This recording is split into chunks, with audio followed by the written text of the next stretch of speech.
Aman. Oke. Baiklah, kita mulai langsung aja. Selamat datang di satu terbiar untuk SBU di BPMTI 2020-2021.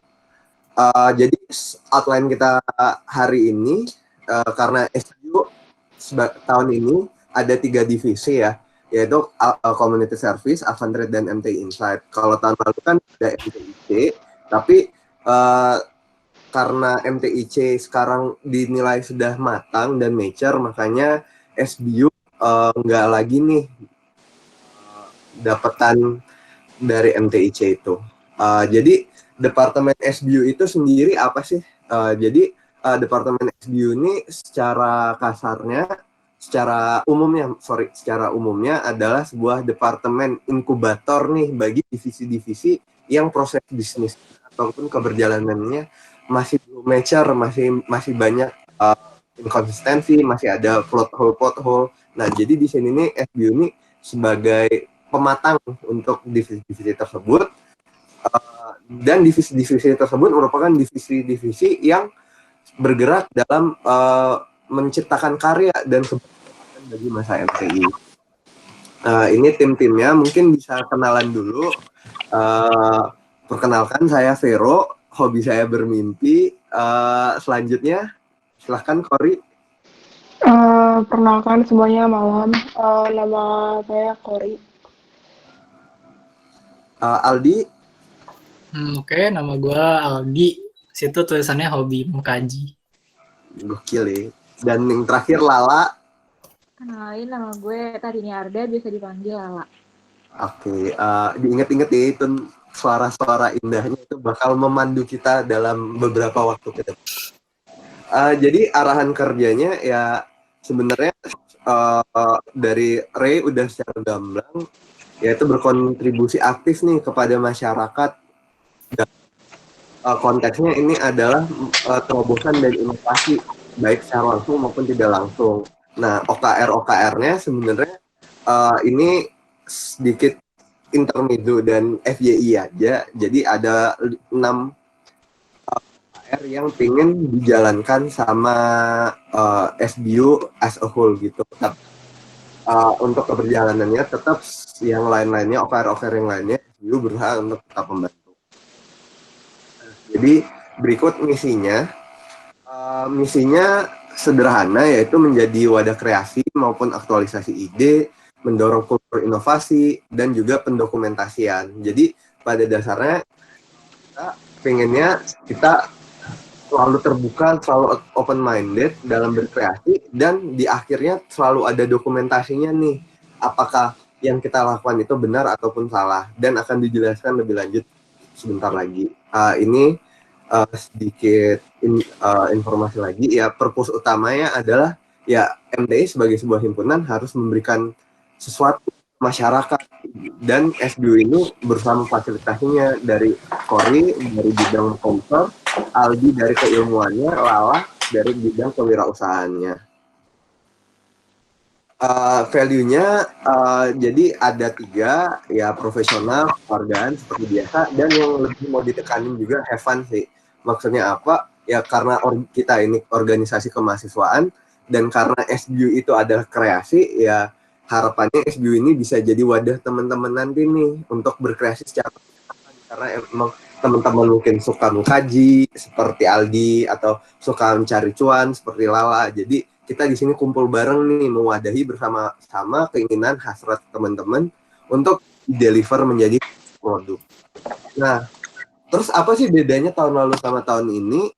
Tahun lalu dan tahun ini masih tetap ada kesamaan, yaitu kita tetap mau pakai metode Lean Startup dan Knowledge Management, di mana ya kita pengen sistemnya tuh trial and error, di mana biasanya kan produk-produk tuh selalu banyak konteksnya tuh product push maupun market pull kan. Nah, di sini kita sedikit menyampingkan, tapi kita tetap berusaha nih ada knowledge management. Jadi kita belajar nih dari tahun lalu apa aja nih yang cocok. Nah, kita berusaha untuk melakukan inovasi secara terus-menerus.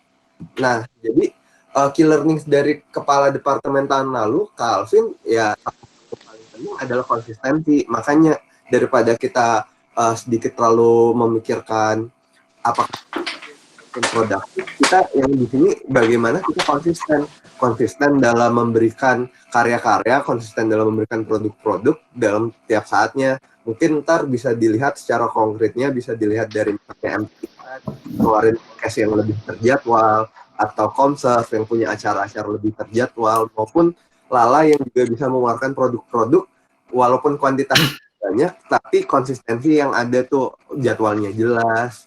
Bukan berarti tahun lalu belum baik, tapi ada plot hole atau gap-gap bisa lebih maximise lagi. Jadi pada intinya hampir sama dengan tahun lalu, tapi kita di sini pengen meningkatkan yang namanya konsistensi. Berikut ya sebenarnya alur berpikirnya ya pada intinya yang saya jelasin dari tadi, dan salah satu dasar utama yaitu teori maturitas proyek maupun teori maturitas proses bisnis, di mana tiap-tiap rangkaian proses bisnis itu kan ada yang cuman bisa sekali, bisa dilakukan berulang dengan transformasi dan sebagainya. Nah, jadi kita tuh pengen ada di tahapan itu, di mana ini bisa dilakukan berulang dan ada transfer knowledge-nya. Mungkin itu aja dari SBU as a whole. Selanjutnya kita akan mulai mendengarkan nih secara beruntun dari Ya, selamat malam teman-teman. Boleh dilanjut, Fer, PPT-nya? Sebenarnya sebelum masuk ke visi, pengen jelasin aja dulu sih, Komserv itu apa sih gitu. Maksudnya mungkin teman-teman 18 kurang paham, atau teman-teman 17 masih ada yang kurang paham gitu. Kalau dari aku dan tim sendiri tahun ini memaknai Komserv itu sebagai pengabdian masyarakat gitu. Pengabdian masyarakat ini apa sih? Pengabdian masyarakat yang dimaknai itu dari Tridharma Perguruan Tinggi, yang memang tugas dari mahasiswa, tugas dari Civitas Akademika itu adalah melakukan pengabdian masyarakat gitu. Sebagai implikasinya, kita sebagai mahasiswa itu ya termasuk bagian dari Civitas Akademika yang punya tanggung jawab lebih untuk memajukan masyarakat luas gitu.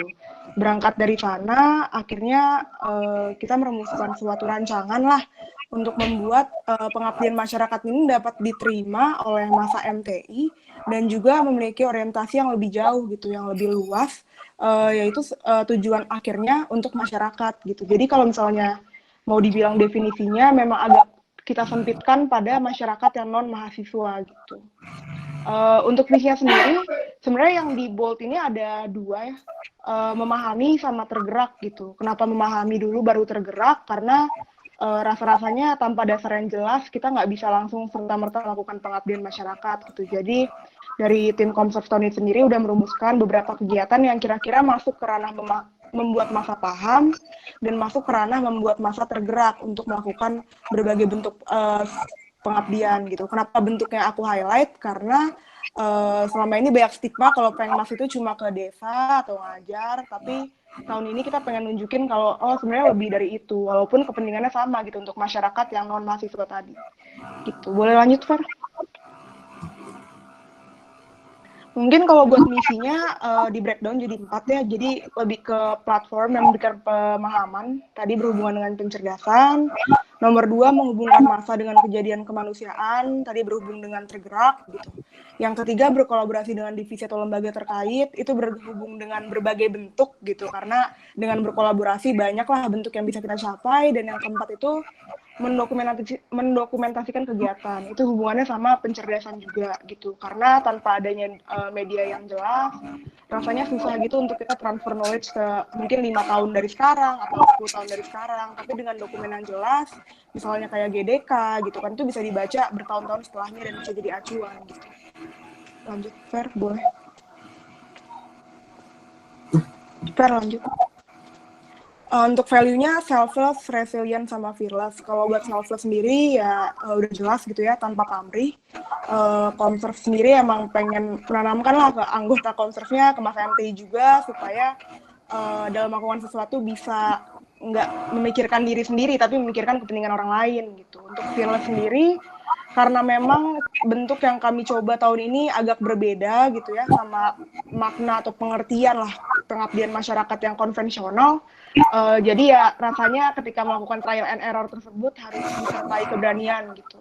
sama resilient sebenarnya ini terinspirasi dari kabinet tahun ini sih. Maksudnya mereka mendefinisikan kabinet mereka sebagai sesuatu yang resilient gitu, sesuatu yang berkembang menghadapi banyak tantangan tanpa kehilangan substansi dasarnya gitu. Jadi itu sih yang pengen dianut Komserv tahun ini gitu. Lanjut Fer, boleh? Ini ada beberapa tools tapi nggak terlalu bakal aku jelasin, yang buat membantu aja gitu, bisa dibaca sendiri teman-teman.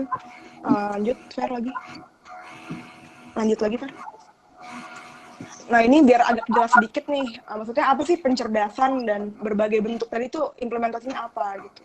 Mungkin kalau dibagi jadi 3 sub kerja gitu ya, ada yang memang khusus mengerjakan MTAA, karena memang independen sendiri, mau kita bikin sesuatu yang benar-benar jelas gitu untuk kedepannya. Ada yang mengurus kreatif media untuk pengimplementasian berbagai bentuk tadi, dan ada yang mengurus pengmas rutin dan kolaborasi.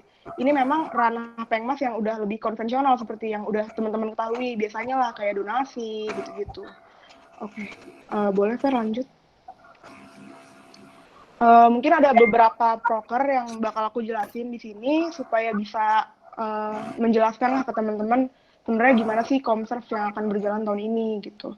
Mungkin dari yang pertama ada namanya makna gitu. Makna ini apa sih? Makna ini di sini tulisannya masih podcast atau webinar, tapi udah ditentuin gitu bentuknya seperti YouTube gitu, video YouTube yang men-challenge gitu perspektif-perspektif tentang pengabdian masyarakat sendiri gitu.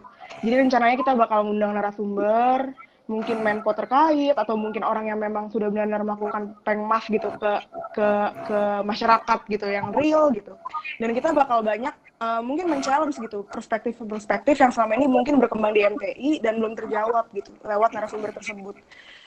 Durasinya sebenarnya ini bakal rutin ya, semua produk di Komserv itu bakal rutin kecuali MTAA. Ini sebulan sekali bakal dilaksanakan. Lanjut Fer.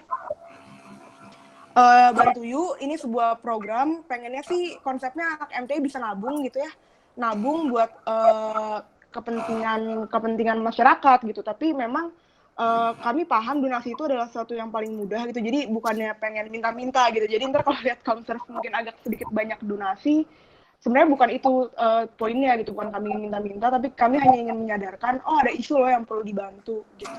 Dan ini rencananya nabungnya bakal berkala juga gitu, bakal sebulan sekali ditarik gitu. Lanjut Fer. Di sekitar yang tadi gitu, supaya membuat orang tergerak, kita pengen menampilkan suatu media yang bisa at least masyarakat bukan masyarakat maaf, at least mahasiswa tuh bisa memahami gitu lapisan masyarakat non mahasiswa paling dekat dengan dirinya tuh siapa gitu. Makanya akan kami kemas dalam bentuk program kerja ini gitu. Lanjut lagi Fer. Eskalasi ini suatu bentuk kayak suara berita gitu sebenarnya, kayak kerjasama dengan MT Insight, kami bakal nulis artikel yang berhubungan dengan isu sosmed yang lagi hangat di Indonesia per bulannya. Lanjut, Fer. Dan yang terakhir MTI Adik Asuh gitu. MTI Adik Asuh ini mungkin udah akrab di telinga kakak-kakak, teman-teman sekalian. Mungkin yang 18 agak kurang, cuma mungkin yang bisa aku jelaskan, MTA ini rumah belajar. Cuma rumah belajar ini memang sampai sekarang jujur aja belum terdefinisikan sasarannya kemana. Memang kami udah ada niatan untuk mengubah ini menjadi sesuatu yang lebih progresif gitu, bukan ngajar anak-anak SD lagi, tapi ngajar anak-anak yang lebih dewasa gitu. Tetapi memang untuk detailnya gitu, emang udah kepikiran, cuma belum kami tuliskan secara rinci gitu. Kalau misalnya untuk produknya sendiri, selain programnya itu, kami ada produk sebelumnya juga, kayak pre-programnya kami ingin menyelesaikan satu buku gitu, namanya buku putih MTAA, dan harapannya bisa jadi acuan lah untuk kedepannya pengabdian masyarakat yang sustain lah di MT itu kayak gimana sih gitu. Itu aja sih Fer kalau dari gue. Oke, terima kasih buat Kori. Selanjutnya bakal ada dari divisi Avantret. Silahkan kepada Lala untuk mengambil alih. Ya, halo kakak dan teman-teman semuanya. Jadi aku akan menjelaskan tentang divisi Avantret. Nah, Avantret itu apa sih? Avantret itu sebenarnya adalah sebuah badan usaha punya MTI yang tanggung jawabnya itu sebenarnya pengen jadi wadah dari minat masa MTI terhadap kewirausahaan, dan juga mungkin bisa melakukan transfer knowledge tentang kewirausahaan itu sendiri. Lanjut, Pak. Nah, terus kalau untuk misinya tahun ini, Avantrade tuh mau jadi badan usaha MTI yang produktif, adaptif terhadap pasar, dan terus melakukan continuous improvement.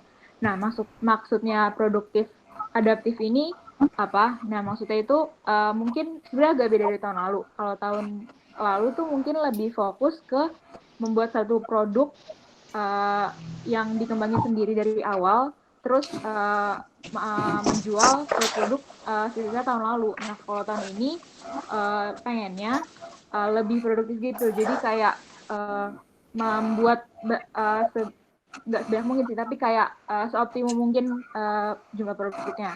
Terus kalau misalkan continuous improvement itu sebenarnya tahun ini tuh pengennya kayak kita nentuin beberapa kayak 2 produk untuk kayak selalu jadi kayak produk tetapnya Avantrade gitu. Jadi kayak itu yang dikembangin selanjutnya gitu. Lanjut, Fer. Nah, untuk misinya itu pertama ada melakukan inovasi pada setiap produk yang akan dihasilkan, terus juga terampil dalam melihat peluang usaha, kemudian menghasilkan produk yang tepat guna, melakukan integrasi informasi dalam setiap aktivitas, dan juga melakukan evaluasi secara rutin. Nah, yang di highlight di sini sebenarnya tuh melakukan integrasi informasi dalam setiap aktivitas, karena salah satu yang masalah dari tahun lalu tuh adalah masing-masing subdivisi tuh nggak tahu apa kerjaan divisi-divisi lainnya gitu. Lanjut, Kak.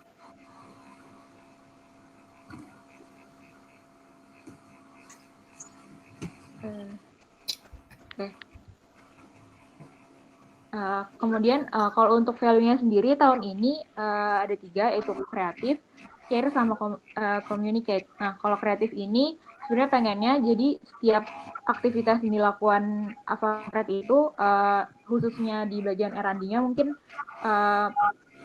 menggunakan kreativitas gitu. Nah, kalau untuk care-nya itu lebih ke jadi setiap kasubdivnya itu tuh tahu kayak setiap anggotanya tuh mungkin ada kendala apa, kayak kenapa tiba-tiba ngilang, kayak gitu-gitu.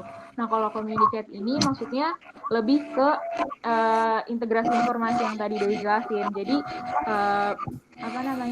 kita bakal tahu semua informasi yang setiap subdivisi udah lakuin gitu. Lanjut. Nah, sebenarnya ini salah satu tools yang dipakai aja. Nah, untuk sebenarnya kalau yang agak beda dari tahun sebelumnya itu adalah target konsumennya. Kalau tahun ini karena lagi pandemi kayak gini juga, jadi Avantrade tahun ini pengen mencoba menjual melalui e-commerce. Jadi mungkin harapannya bakal memperluas konsumennya. Jadi tahun ini target konsumennya itu mahasiswa dan juga alumni. Kemudian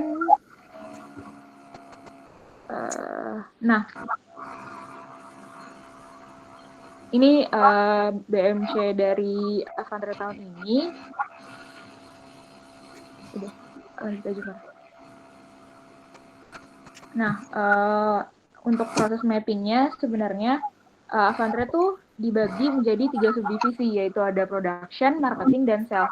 Nah, kalau production ini sebenarnya mencakup sama R&D juga, yang mana tugasnya adalah mencari tahu kebutuhan dari pasar dan juga untuk produksinya yang akan berhubungan dengan vendor. Nah, kalau marketingnya ini kita lebih fokus ke marketing melalui media sosial. Yang dipakai tahun ini itu adalah Instagram. Nah, untuk salesnya tahun ini Avantrade mencoba pakai e-commerce, yaitu Shopee dan juga Tokped. Tuh.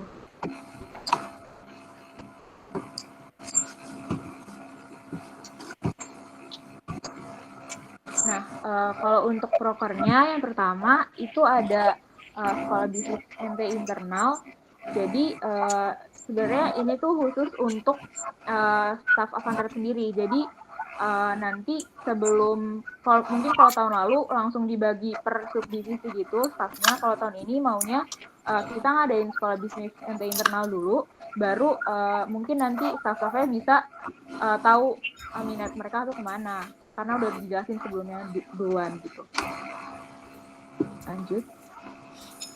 Kalau selanjutnya ada sekolah bisnis MTI eksternal. Nah ini sebenarnya sama aja, intinya kayak bikin seminar gitu. Tapi kalau eksternal ini maksudnya targetnya itu buat seluruhan masa MTI.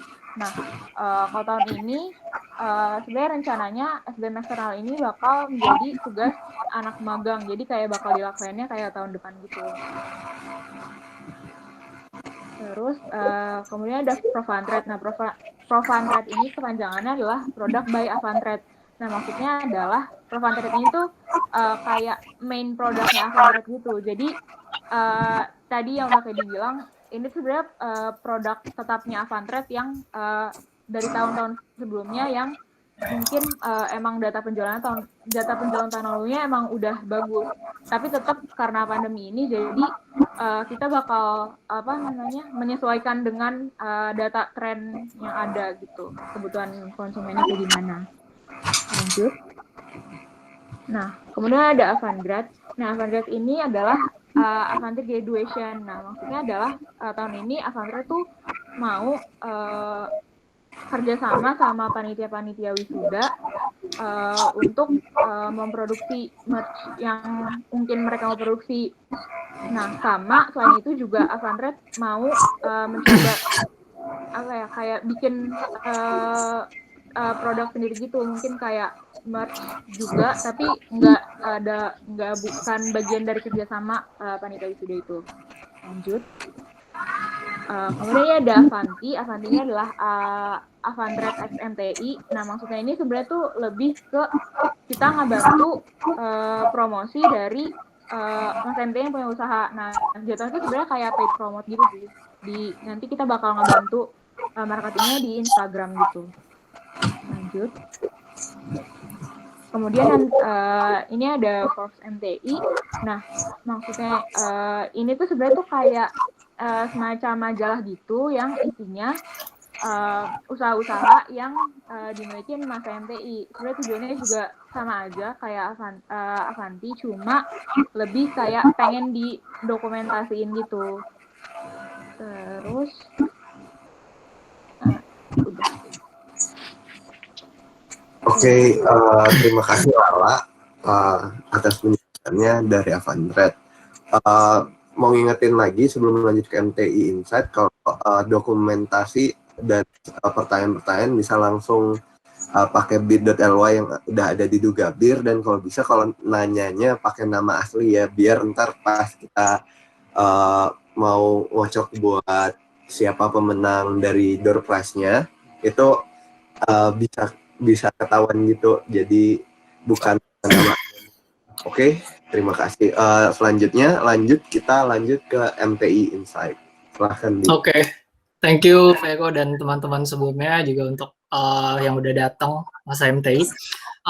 Kenalin, nama gue Aldi 1341708, Teknik Industri 2017 sebagai Kadif MTI Insight. Oke, next. Nah, agak gue modif gitu ya dengan yang lain dan dengan yang ada di link tree tadi.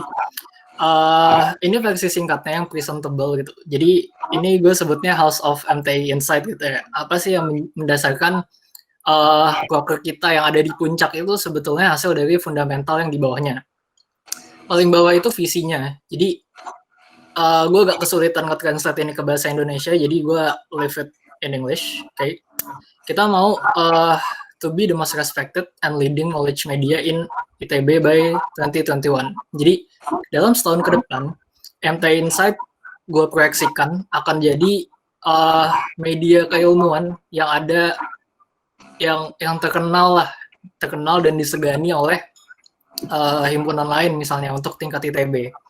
Nah, missionnya untuk menjawab caranya gimana, sebenarnya ini misinya tuh 3 poin tapi dijadiin 1 kalimat.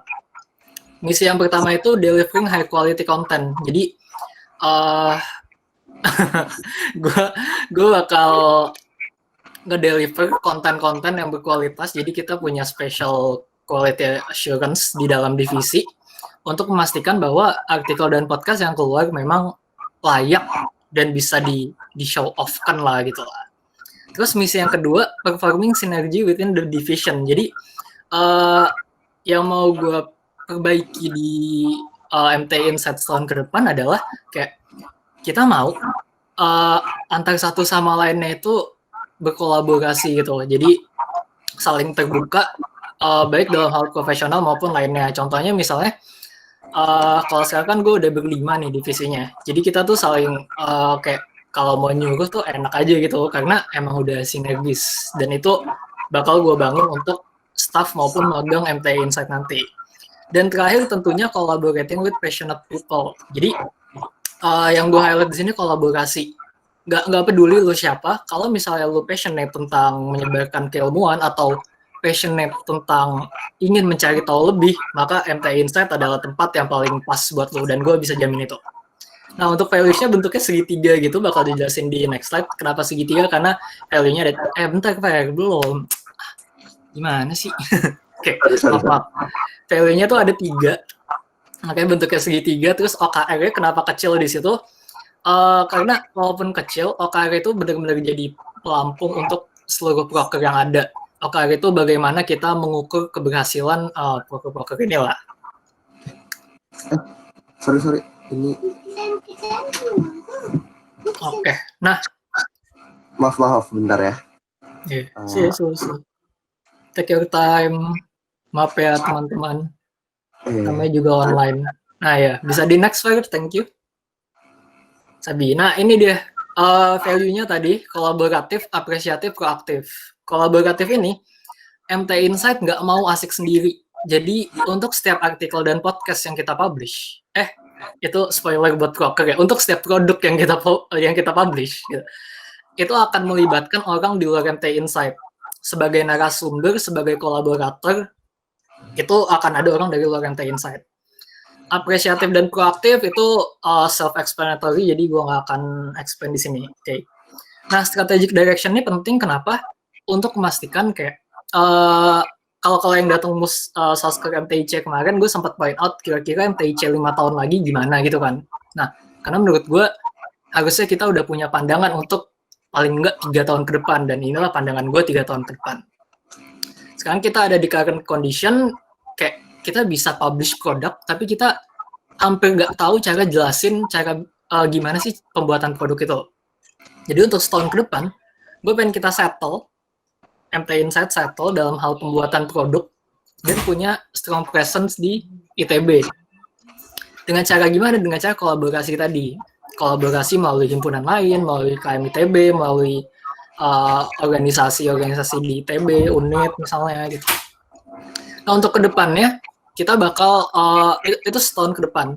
Kayak yang gue pandang adalah, setelah setahun itu, kita bakal kerjasama sama universitas lain. Misalnya, di Jawa Barat, kita sebutnya Telkom atau Unpar, yang kita udah punya jalinan silaturahmi yang baik. Dan nantinya, setahun kemudian, kita bakal punya strong presence di Indonesia gitu. Dengan cara gimana? Kolaborasi lagi sama universitas lain. Biar apa? Biar kita makin kaya akan network, pandangan, dan keilmuannya. Gitu. Next. Nah, beda ya sama susunan yang ada di Linktree lagi. Linktree tadi, yang itu tuh untuk dibaca, kalau ini untuk di-present. Nah, artikel lagi. Brokernya tuh ada 4 sebenarnya. Training, artikel, podcast, sama open submission. Gue jelasin satu-satu aja. Training itu biar jago, ya, tapi nggak boleh nyombong kan. Jadi bahasanya jadi pembekalan kemampuan teknis yang dibutuhkan untuk staff dan BP secara umum. Kenapa staff dan BP? Ya staff of course dong butuh kemampuan teknis. Nah BP itu kenapa? Karena gue lihat kita setahun ke depan kelihatannya kan masih online. Jadi artikel dan podcast itu jadi salah satu media untuk mempromosikan apa aja sih yang dilakuin BP gitu. Makanya gue bakal ngasih perhatian ke BP juga. Kapan dilakuinnya? Di awal kepengurusan, nanti setelah staffing. Oke. Artikel, nah hashtag jurnal itu maksudnya nama produknya gitu ya. Jadi kayak, ya gitulah pokoknya. Tujuannya cukup jelas, kita bakal publish seminggu sekali. Terus yang paling bawah apa tuh ada logo-logo lembaga. Ini adalah our happy customer gitu lah ya istilahnya. Untuk MTI Consulting kita bakal ada kerjasama publish sebulan sekali. Untuk yang IF ini lagi ongoing. Jadi pembahasannya itu tentang kalau baca berita belakangan ini Dukcapil itu mau ngasih akses data sipil berupa data biometrik dan data IKTP lainnya ke pinjaman online, which mengundang pro kontra. Jadi kita undang IF untuk ngebahas bareng gimana sih dari sudut pandangnya IF itu dampaknya terhadap keamanan data gimana, dari sudut pandang TI dampaknya terhadap bisnis gimana. Nah, KM ITB, jadi bisa dilihat di chatnya, chat hangout, chatmate-nya sekarang, itu artikel yang bakal kita usahakan untuk sampai mediasi atau eskalasi ke rektorat. Jadi gue baru dihubungin sama menteri kajiannya, gue lupa menteri apa gitu, menteri kajiannya KM ITB gitu. Kita bakal mengusahakan itu untuk jadi semacam apa ya, bahan pertimbangan buat rektorat dalam mengambil keputusan terkait PJJ satu semester ke depan ya. Big thanks buat Zara Kinanti ya, kebetulan ada di room ini, thank you banget bantuannya, dan sekalian minta doa untuk teman-teman ya supaya bisa beneran jadi sampai rektorat gitu lah. Amin. Amin. Nah, untuk podcast jelas tujuannya kita bakal publish 2 minggu sekali. Kenapa? Karena untuk podcast teknisnya lebih rumit gitu ya. Gue nggak bakal jelasin di sini. Yang jelas kami baru bisa bikin itu settle kalau 2 minggu sekali. Nah, yang di bawahnya juga our happy customer. Kita udah pernah kolaborasi sama lab gitu ya. Beberapa lab di TI, salah satunya LSP, makanya kita pasang logonya di situ. Terus ada KSEP juga. Waktu itu sama Angel, kalau nggak salah narasumbernya Angel, dan satu lagi gue lupa namanya. Sama yang itu kalau nggak salah itu logonya HMP ya. HMP Plano, kita ngebahas tentang kemacetan di Bandung lewat podcast. Kajian juga tapi lewat podcast. Nah, yang terakhir, ini masalah inklusivitas. Gue nggak mau MTI Insight asik sendiri. Jadi kami memberikan wadah juga untuk kalian semua. Nggak peduli angkatan berapa, nggak peduli jurusan apa, ya bodo amat. Kalau kalian mau menyalurkan ide kalian, pandangan kalian terhadap satu isu untuk masuk ke dalam artikel, kita bakal menerima open submission gitu. Jadi kalian nanti bakal dipublish gitu tulisannya di Medium. Jadi ya siap-siap aja jadi artis lah kalau kalian nge-publish di MTI Insight. Sebenarnya itu doang. Thank you. Sampai jumpa di MTI Insight. Balik ke Vego.